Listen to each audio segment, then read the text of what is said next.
In today's video, I'm going to teach you how to add and manage your logo on your Wix website. To get started, open your website in the Wix editor. This is where you will make visual changes to your site, including adding branding elements like your logo. Before you begin, it helps to have your logo file ready on your computer so the process goes smoothly. If you created your logo using the Wix Logo Maker, that can make things even easier, because Wix may give you a direct option to use it right away. Once you are inside the editor, go to the left side menu and click Add Elements, which is marked with the plus icon. This section contains the different visual items you can place on your website, such as text, images, buttons, and decorative elements.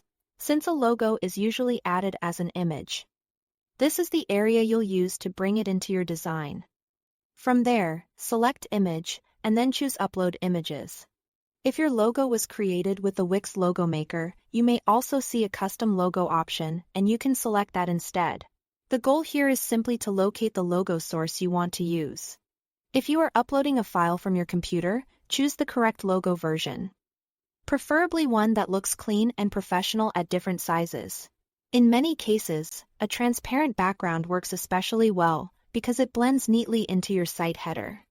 After uploading the file, wait for it to finish processing. Then click Add to Page. Wix will place the logo onto your site so you can begin positioning it. At this stage, drag the logo into your site header.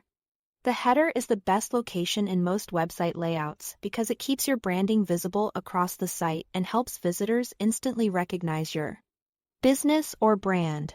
Once the logo is in place, take a moment to align it carefully so it looks balanced with the rest of your header content, such as your menu or site title.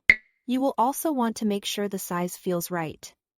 A logo that's too large can overpower the header, while one that's too small may be hard to notice. The idea is to keep it clear, readable, and visually consistent with your overall website design. And that's it. Thanks for watching.